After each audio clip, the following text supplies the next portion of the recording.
নতুন আলু দেখে অনেক দিন পর গরুর মাংস, হাড্ডিযুক্ত মাংস দিয়ে, মানে হাড্ডি থাকতে হবে ওরকম টাইপের মাংস দিয়ে হচ্ছে নতুন আলুর ঝোলটা খেতে মানে খুব ইচ্ছে করছিল। তো এটা এখন প্রায় রাত হচ্ছে 11টা বাজে। তো ভাত খাবো হয়তো হচ্ছে 12টার দিকে। তারপর কি যে চিন্তা সেই কাজ, একটু বানিয়ে নিলাম। তো এখানে আমি হচ্ছে যেভাবে মাংসটাকে প্রিপেয়ার করলাম সেটা আপনারা দেখতে পারতেছেন।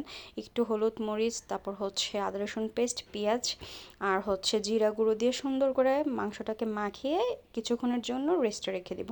দেন হচ্ছে আমি নতুন আলু একদম সুন্দর করে কেটে ধুয়ে নিয়েছি। এখানে একটু হলুদ আর হচ্ছে মরিচের গুঁড়ো, একটু লবণ ছিটিয়ে আগে আলুটাকে আমি একটু ভেজে নিব।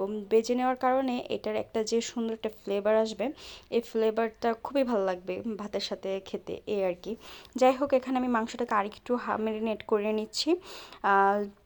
আলুটা এখানে সুন্দর করে একদম প্রায় হচ্ছে 60% আমি ভেজে নিয়ে উঠিয়ে ফেলবো।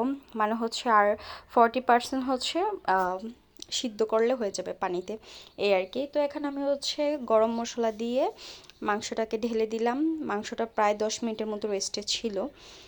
আপনারা চাইলে এর থেকে বেশিও রাখতে পারেন, কেউ চাইলে নাও রাখতে পারেন, অ্যাজ উইশ। তো মাংসটাকে আমি কষানোর জন্য এখানে চুলাটাকে একটু কমিয়ে দিয়ে বসিয়ে দিব। এখান থেকে পর্যাপ্ত পরিমাণ পানি এসে মাংসটা প্রায় ভালো রকম একটা মানে কষানো হয়ে যাবে, একটু সিদ্ধ সিদ্ধ হয়ে যাবে। তো এখানে যেহেতু হাড়যুক্ত মাংস আছে, তার জন্য আমি চাইবো এটা একটু ভালো মতো কষানোর জন্য, যাতে হচ্ছে হাড়গুলোতে একদম ভালো মতো হয়ে যায়। তো এখানে আমি একটু ঝাল স্পাইসি খাবো, তার জন্য অনেকগুলো কাঁচামরিচ অ্যাড করে দিয়েছি। আর এখানে কিন্তু যথেষ্ট পরিমাণ গুঁড়ামরিচও অ্যাড করা হয়েছিল, কালারটা দেখে আপনারা বুঝতে পারতেছেন এটা প্রচণ্ড ঝাল হয়েছিল। কেউ চাইলে জাল স্কিপ করলে স্কিপ করতে পারেন। দেন হচ্ছে আমি এখানে ফুটন্ত 2 কাপ গরম পানি দিয়ে দিলাম। তো এই পানিটাই আমার জন্য এনাফ। তো এখানে একটু আমি এটাকে মাংসটাকে আরেকটু সিদ্ধ করে দেন হচ্ছে আলুটাকে ঢেলে দিয়েছি, কারণ হচ্ছে আলুটা যেহেতু আমি 60% সিদ্ধ করে ফেলেছিলাম, তার জন্য আলুটাকে আমি এখন অল্প একটু সিদ্ধ করবো, তো তার জন্য এটা একটু পরে দিলাম, এই আর কি। তো এখন এই কিছুক্ষণ প্রায় হচ্ছে এরপর আমি 5 থেকে 6 মিনিট কুক করার পর আমার এটা হচ্ছে হয়ে যাবে, এই আর কি। তো এই পর্যায়ে আমি এটাকে ডিম করে বসিয়ে দিয়েছি। এই পর্যায়ে হচ্ছে আমি যখন এটা দেখতে এসেছি, ঠিক আমার আলুটা আর হচ্ছে মাংসর মাখ একটা ঝোল চলে এসেছে। আমি ঠিক এই স্টেকটাই চাচ্ছিলাম।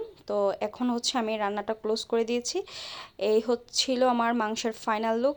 কি বলবো, এটা দিয়ে ভাত খেতে খুবই টেস্ট হয়েছিল। আর দেখতে যেরকম লোভনীয় ছিল, খেতেও খুব ইয়াম্মি ছিল। কেউ চাইলে এভাবে নতুন আলু দিয়ে গরুর মাংস একটু ঝোল করে খেতে পারেন, ভালো লাগবে আশা করি। যদি ভিডিওটি ভালো লাগে অবশ্যই লাইক কমেন্ট শেয়ার আর ফলো দিয়ে পাশে থাকবেন। আল্লাহ হাফেজ।